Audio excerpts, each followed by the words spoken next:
LPG has become a problem. Queues are mounting. Today's newspaper reported a man who died of a heart attack after waiting with his empty cylinder for a refill. There is an LPG crisis.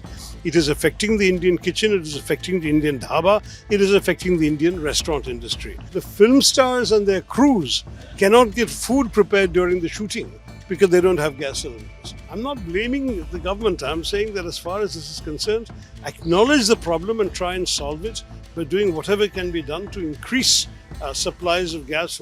We definitely have to solve this problem very, very urgently, and I have already publicly appealed for the government of India to lead in calling for an end to the conflict, for de-escalation and diplomacy. This is already now beginning its third week, this war. And the third week means it's becoming a war of attrition. It's no longer a shock surprise tactic kind of thing. I think that they really need to now move on very quickly. Oil prices have been shooting up. You are aware of that. Gas, the problem is the shortages because the physical gas cannot leave Qatar, which supplies 40% of the gas that we import from that area. The Strait of Hormuz is a narrow strait that the Iranians have essentially blocked. Very few ships, 3 or 4 ships have got through in the last several days, which is nothing. It's a major artery for shipping traffic. So as a result, LPG has become a problem. Queues are mounting. Today's newspaper reported a man who died of a heart attack after waiting with his empty cylinder for a refill. It's becoming a crisis for the Aam Aadmi of our country. You're looking at a genuinely problematic situation. I accept the government's explanation that in other areas like petrol and diesel and kerosene, there's no particular shortage. But for the minister to say there is no shortage of LPG, my answer is ask the ordinary people of India what their experience is. We are finding dhabas are closing. Restaurants are not able to prepare food. Friends from Hyderabad are telling me that the dish called halim, which is a slow cooking dish, cannot be made now because they don't have the fuel to cook it for such a long time. All of these things are happening in different places in the country. We can no longer talk in terms of there being no LPG crisis. There is an LPG crisis.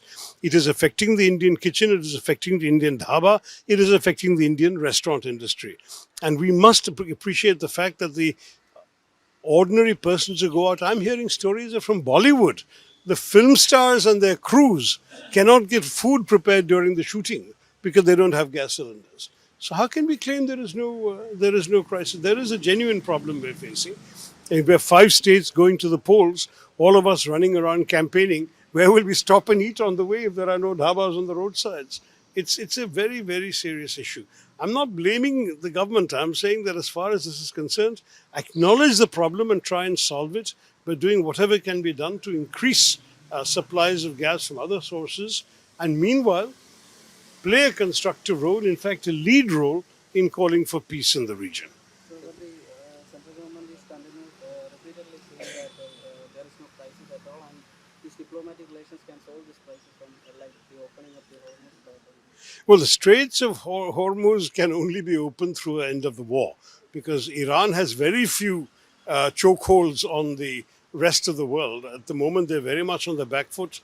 13 American soldiers have been killed, 5,000 Iranians have been killed, according to media reports.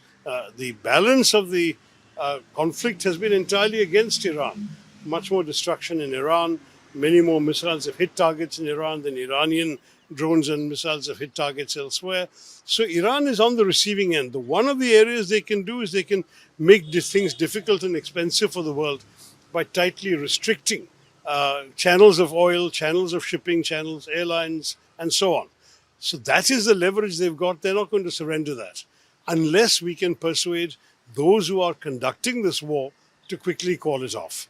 That should be our objective in the interest of saving not only our economy but the entire region. Modi says opposition creating unwanted panic on this issue. Look, I have no interest in creating a panic. I'm just describing the experience of ordinary people I see around me. Why should I want to create a panic? I want to see the problem solved. That's all.